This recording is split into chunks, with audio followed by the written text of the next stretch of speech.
kita akan bersama-sama untuk terus ke sesi menjamu selera. Jadi sebelum saya menutupkan majlis kita, dan saya ingin mempersilakan sekali lagi Encik Budin selaku wakil dan juga pemilik saya bawa, mungkin ada kata-kata penutup khusus untuk semua hadirin dan hadirat, silakan. Assalamualaikum. 3 hari dan saya akan bawa semua staf ke Pulau Tioman.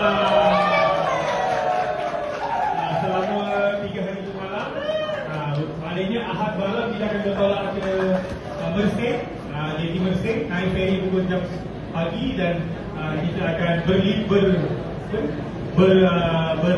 berehat. Sambil tu ada kita buat macam-macam lah aktiviti dekat sana nanti.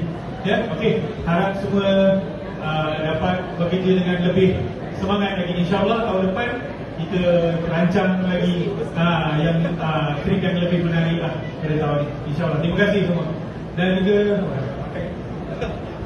Okey, baiklah. Dan selamat beraktiviti untuk seluruh warga Sarawak.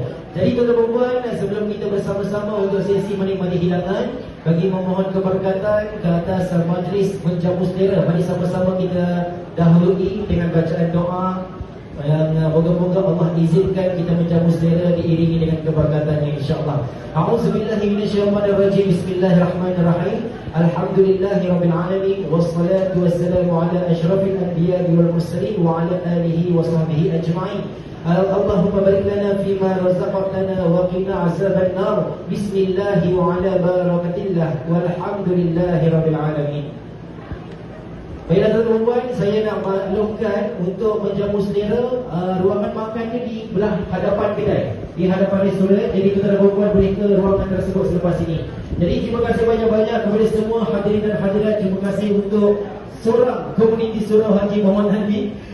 Terima kasih untuk seluruh warga Darul Tahfiz Ummul Qura. Terima kasih untuk jemaah Masjid An-Naim Jalan Kebun.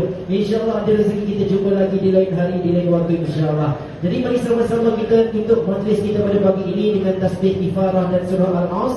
Subhanakallahumma wa bihamdik, asyhadu an la ilaha illa anta, astaghfiruka wa atubu ilaik. A'udzu billahi minasyaitonir rajim. Wal 'asr, innal insana lafi khusr illa allazina amanu wa 'amilus shalihat wa tawasaw bil haqq wa tawasaw bis sabr.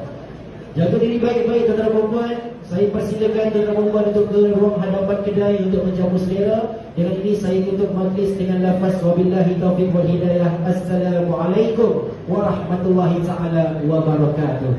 Jumpa lagi sekarang.